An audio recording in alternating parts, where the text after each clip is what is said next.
Bonjour les amis du signe du Cancer. Donc on se retrouve pour faire l'influence de cette nouvelle lune qui commence le 29 janvier dans le signe du Verseau et donc qui va durer un mois. Donc on va voir quel est l'élan énergétique que ce mouvement planétaire, c'est la première nouvelle lune de 2025, c'est pas rien. Donc je vais voir avec le tarot du Feng Shui quelle est l'énergie que cette nouvelle lune va impulser pour vous. Et on a la carte du Père. Fais grandir ton respect pour la nature. Alors, je ne sais pas si on voit cette carte bien. Alors vous, au point de vue astrologique, c'est dans votre maison 8 que cette nouvelle lune va avoir le plus d'énergie. Donc la maison 8 en astrologie, c'est ce qui est caché, c'est aussi les finances, c'est aussi l'inconscient, c'est aussi la psychologie, c'est les morts et les renaissances, c'est la carte qui est régie par le Scorpion. Je vais peut-être la mettre comme ça, on la verra mieux, non, je sais pas. Alors ce que ça m'évoque, c'est que donc pendant ce mois-ci, ce mois qui vient, entre le 29 janvier et le 29 février, quelque chose comme ça. Je ne sais pas s'il y a 28 jours en février, bon bref, pendant un mois, vous allez être, enfin, ce qui va être mis en éclairage, qui aura plus d'acuité dans votre vie, c'est tout ce qui a un rapport avec la matière. Soit la matière, les murs, hein, les immeubles, les maisons, le patrimoine, les successions, tout ce qui peut vous venir de la branche paternelle de votre famille.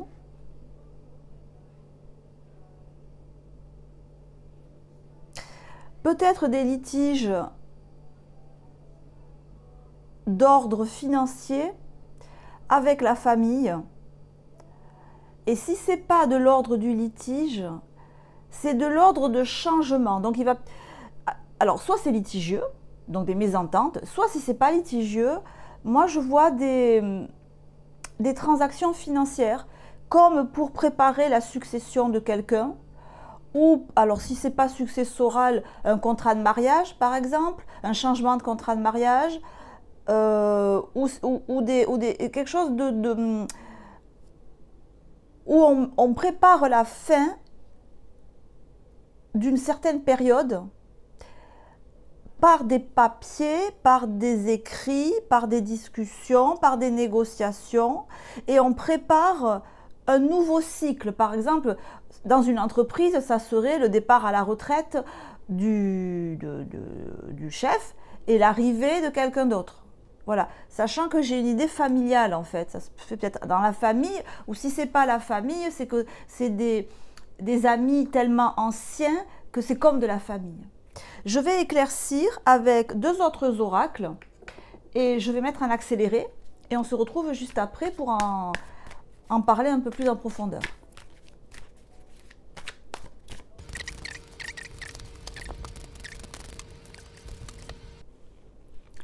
Alors les amis, avec l'oracle bleu, on a la perturbation et on a la bienveillance.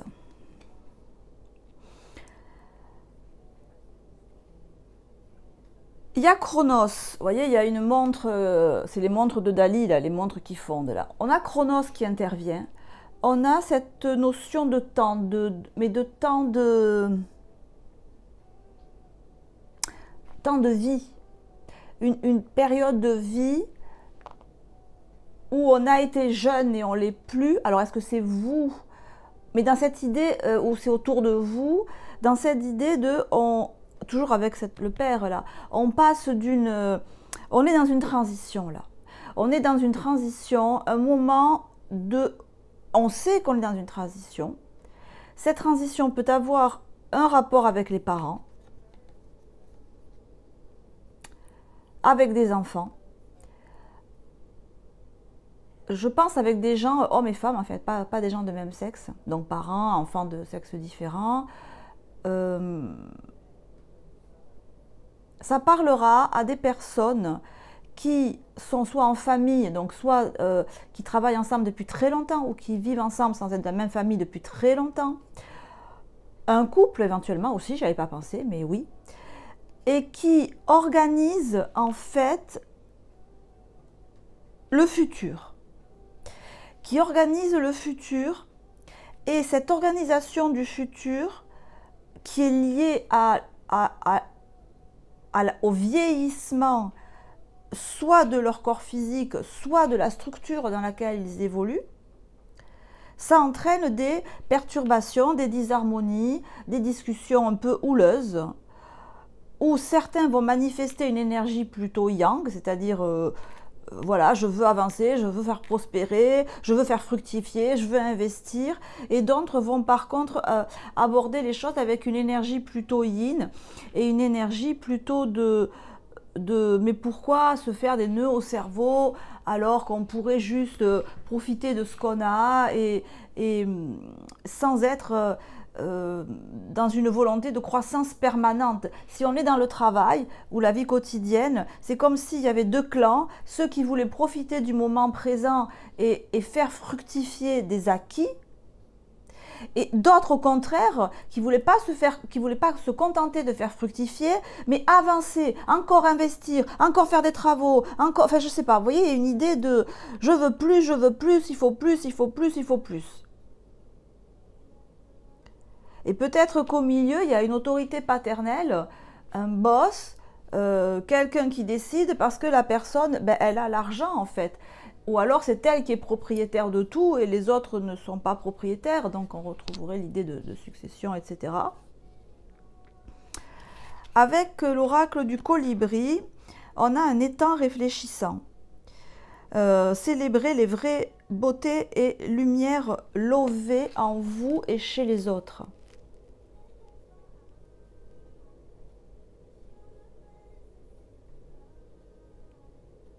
Peut-être que cette énergie de nouvelle lune, donc la nouvelle lune, c'est le départ, si vous voulez. Quand on veut créer un projet, on a une idée et puis on fait tout ce qu'il faut pour le développer.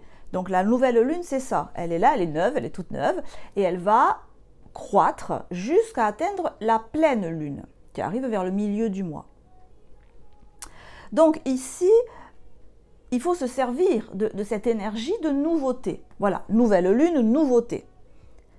Or, là, je m'adresse à des personnes qui sont dans une discussion, dans un débat, dans des relations qui sont anciennes, qui sont vieilles, si ça se trouve, qui remontent depuis votre naissance.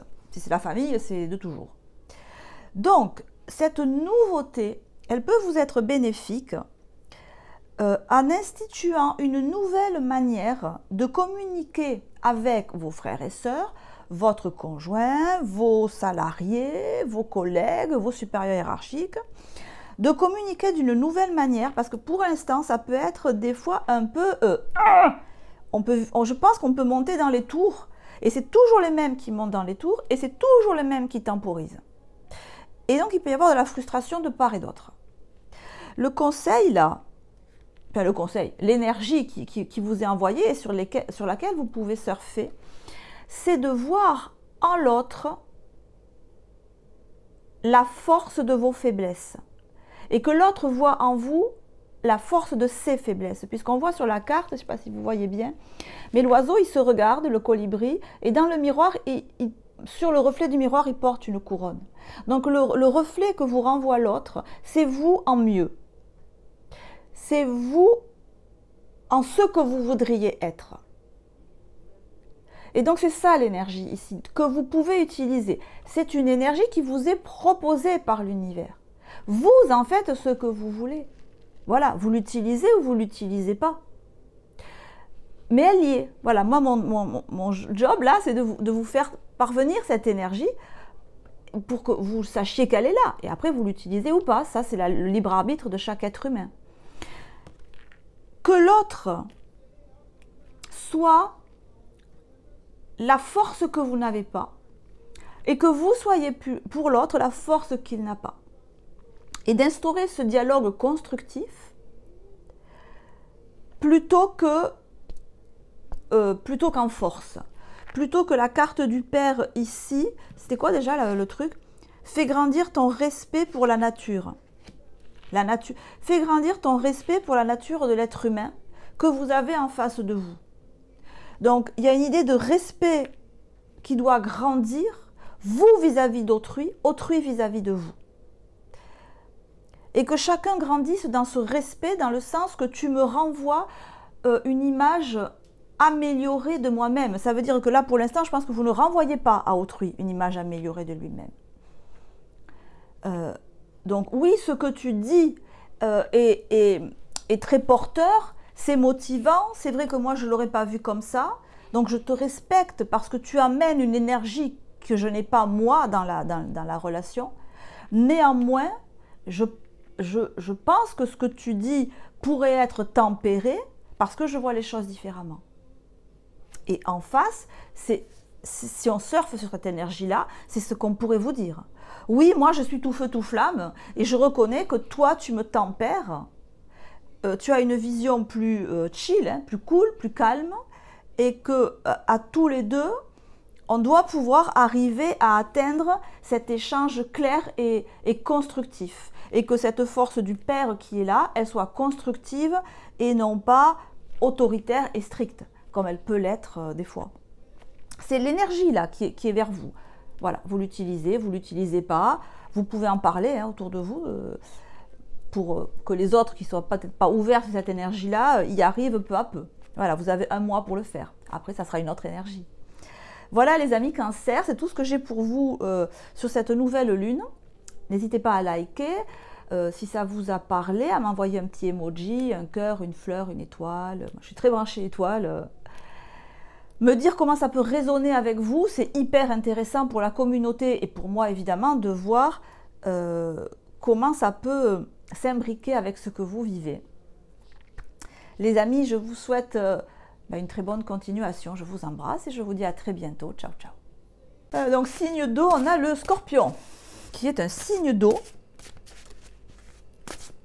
Même si on n'a pas trop envie de voir un Scorpion dans l'eau. Donc vous, cette nouvelle lune, elle va être dans votre maison 4, les Scorpions. Donc la maison 4 en astrologie,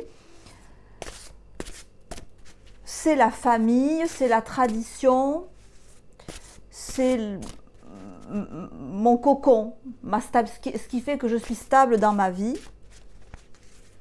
Donc on va voir avec le tarot du Feng Shui quelle est l'énergie que cette nouvelle lune du 29 janvier va impulser pour vous dans ce secteur 4. Pour les Scorpions, c'est surtout les lunes en Scorpion et ascendant Scorpion. Hein. Ce tirage concerne surtout l'emplacement de votre lune et de votre soleil. Hein. Waouh. Ok, alors, on a la carte du miroir. Sois sincère avec toi-même.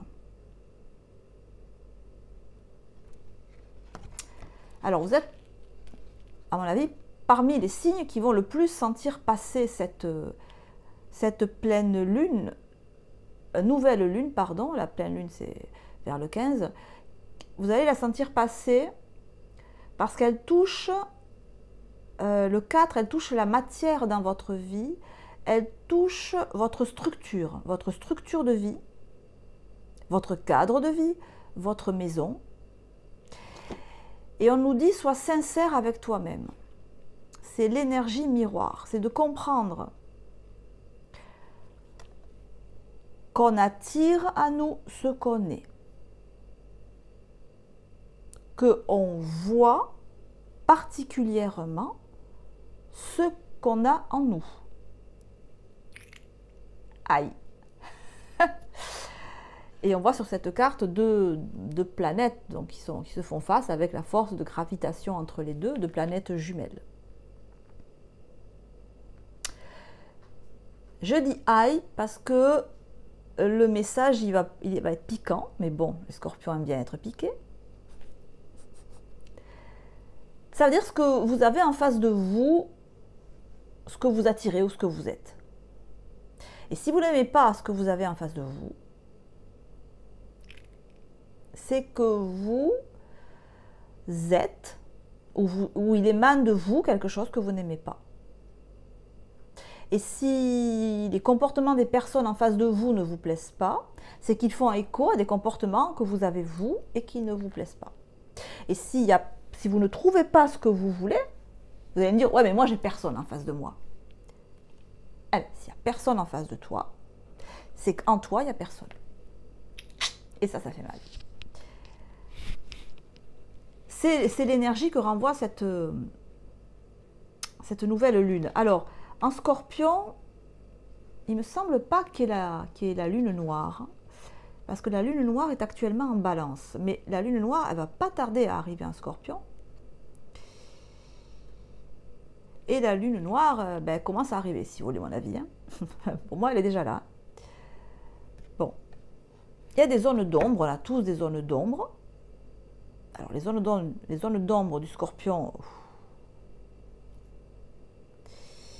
c'est des océans de noirceur. Scorpion, Pluton, d'accord, on y est là. Hein. C'est ce que nous dit la carte. Bon, c'est peut-être un début de ce que je sens là, c'est peut-être l'arrivée de la lune noire dans votre signe le mois prochain. Bon, on va travailler dessus, hein. On est capable, hein. Faut pas rigoler non plus, on craint des gains. Je vais approfondir avec d'autres oracles et on se retrouve après pour clarifier tout ça.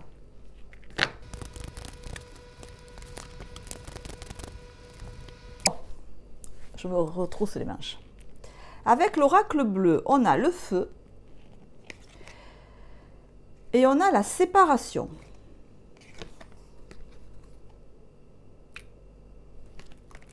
Bienvenue sur le tirage. On va y aller direct avec l'oracle du colibri, la fraîcheur de l'air et des fleurs. Passer du temps parmi la beauté naturelle des grands espaces. Et on a une fenêtre ouverte.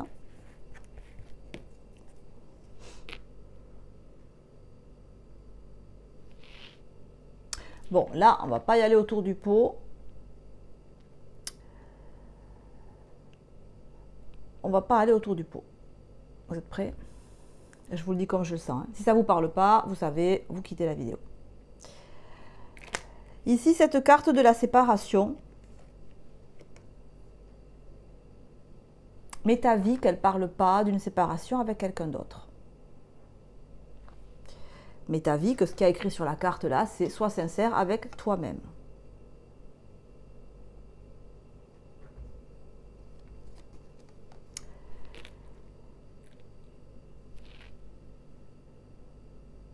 Cette nouvelle lune, elle va commencer à vous mettre le nez.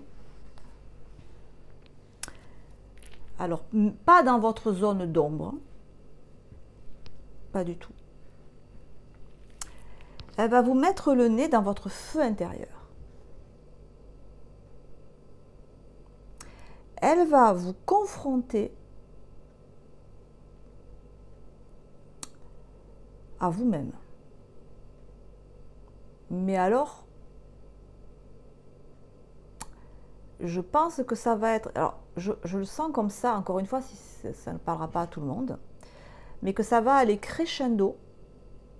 Donc, ça va commencer avec cette nouvelle lune, là, donc le 29 janvier, et puis que ça va augmenter en puissance avec l'arrivée de la lune noire, après qui va quitter les balances pour venir en Scorpion. Mais ça va pas ça vous met pas avec vos noirceurs, ça vous met avec votre feu intérieur. Mais ce feu intérieur, en ce qu'il est,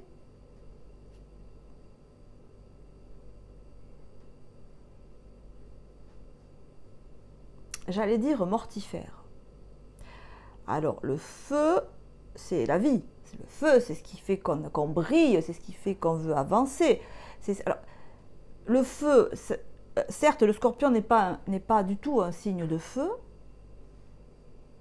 mais il est un signe électrique.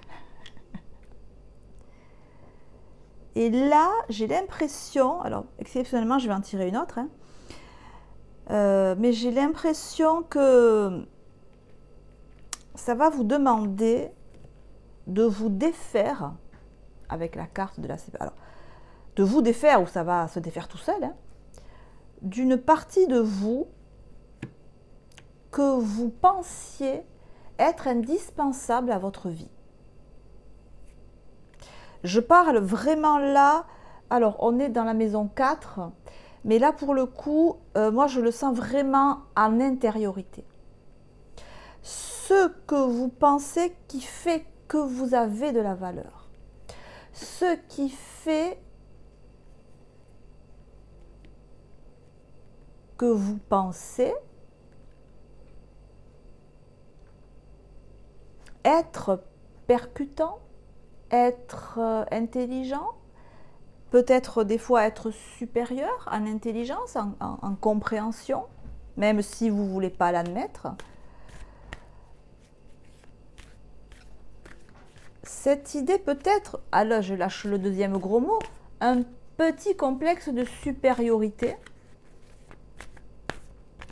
Mais pour vous, ce n'est pas un complexe de supériorité, c'est simplement que vous avez une telle analyse en profondeur que vous savez souvent plus que les autres, parce que vous avez plus d'expérience, vous avez plus étudié, bon, et souvent c'est la vérité, que vous savez mieux dans votre domaine, c'est la vérité. Mais là, j'ai l'impression qu'on vous dit, si tu veux arriver à avoir un partenariat professionnel, sentimental, familial, amical, ce que vous voulez, un partenariat, si tu veux avoir des interactions avec autrui qui te plaisent, qui te donnent une bouffée d'air frais,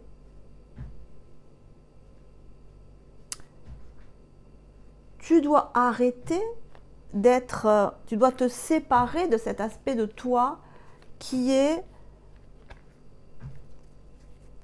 donneur de leçons, qui est j'ai raison, qui est c'est moi qui sais et toi tu sais pas, c'est moi qui sais mieux que toi. Parce que cet aspect-là attire à vous des personnes qui sont dans cette même énergie. Et du coup, ça ne vous plaît pas. Et du coup, ce n'est pas productif. Alors, ce que je voulais voir, c'est l'été.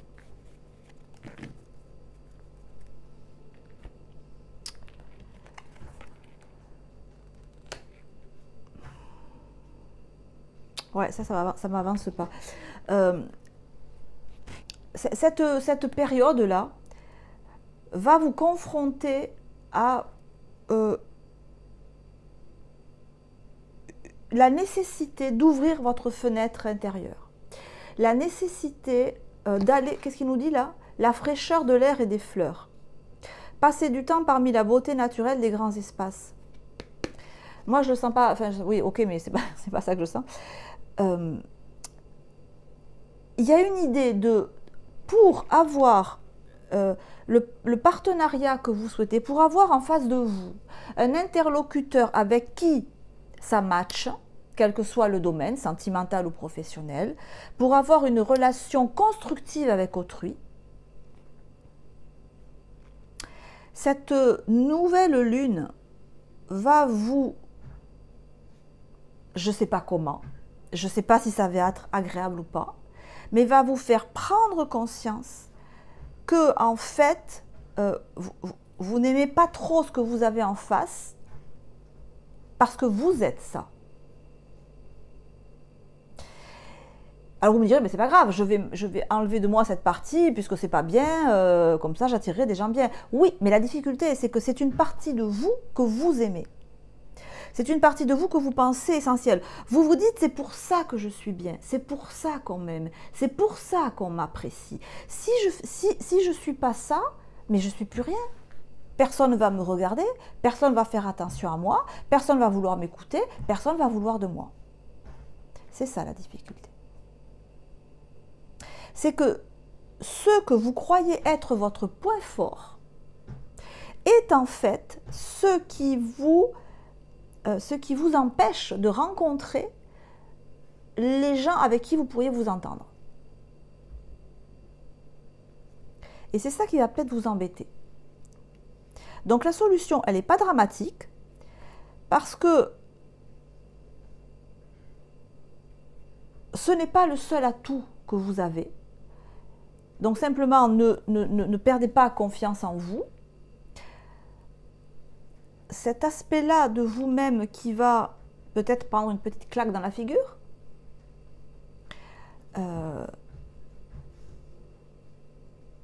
c'est plus cet aspect-là que vous devez mettre en avant pour avoir en face de vous un relationnel intéressant, productif, constructif. Et c'est au contraire un aspect de vous qui est plus ouvert, qui est moins élitiste, qui est... Parce que je sais, vous allez me dire, non mais moi, j'accepte tout le monde, je vous connais. Je pratique pas mal les scorpions, je sais.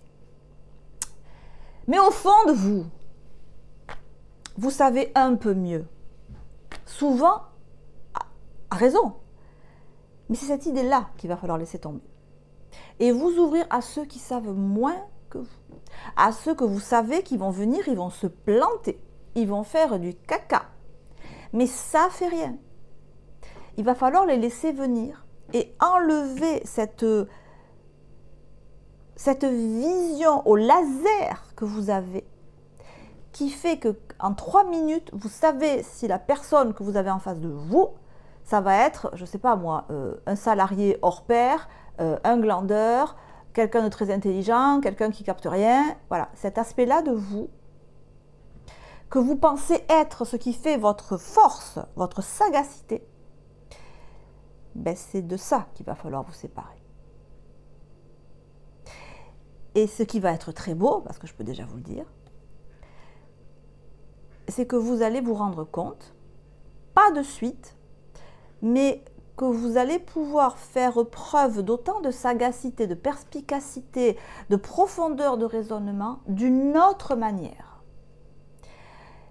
D'une autre manière, et ça va vous permettre d'avoir autour de vous ou d'avoir accès à un cercle de personnes peut-être plus jeunes que vous, plus petites que vous en termes d'expérience, en termes de compétences, mais votre capacité de direction, votre leadership, votre talent, il va encore à s'exprimer, mais pas de cette manière-là.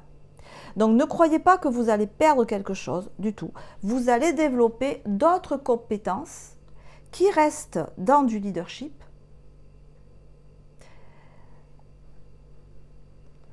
mais qui vont être plus explosées. Alors on approfondira dans le mois qui vient, hein. Mais vous allez garder votre sagacité, votre analyse extrêmement profonde et poussée, mais elle va être explosée, elle va être multiple, elle va être...